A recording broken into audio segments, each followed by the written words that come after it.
Good afternoon এইস কিচেনের বন্ধুরা, এইস কিচেনে সবাইকে স্বাগত। আজ আমি বানাবো খুবই টেস্টি এবং খুব ইজি রেসিপি বাসন্তী। তাহলে চলুন দেখে নেওয়া যাক। বাসন্তী বানাবার জন্য এখানে আমি নিয়েছি 500 দুধ, ফুল ফ্যাট দুধ। দুধটা আমি জাল করে 3 ভাগের 1 ভাগ করে নেব। আর সাথে নিয়ে নিয়েছি বেশ কিছুটা আমন্ড বাদাম, পেস্তা এবং স্বাদমতো চিনি।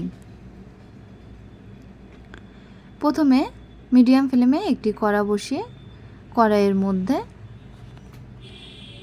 1 থেকে 1.5 চামচ মতো ঘি দিয়ে দেব।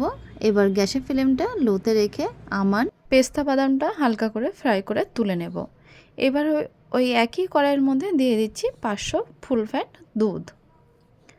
দুধটা কিন্তু জাল করে 3 ভাগের 1 ভাগ করে নেব। এই সময় আমি দিয়ে দেবো স্বাদমতো চিনি, অর্থাৎ আমি এখানে হাফ বাটি চিনি ইউজ করছি। মিষ্টিটা আপনাদের পছন্দ মতো আপনারা দিয়ে দেবেন।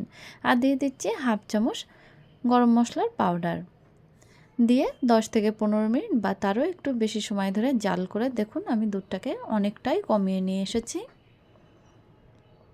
দুধটা অনেকটাই ঘন হয়ে গেছে। এখন একটা প্লেটের মধ্যে তুলে নেব। এইভাবে আমি বাসন্তীটা বানিয়ে নিলাম।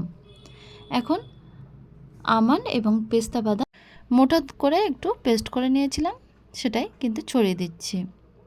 তৈরি হয়ে গেল আজকে আমার আরও একটি মিষ্টির নতুন রেসিপি বাসন্তী।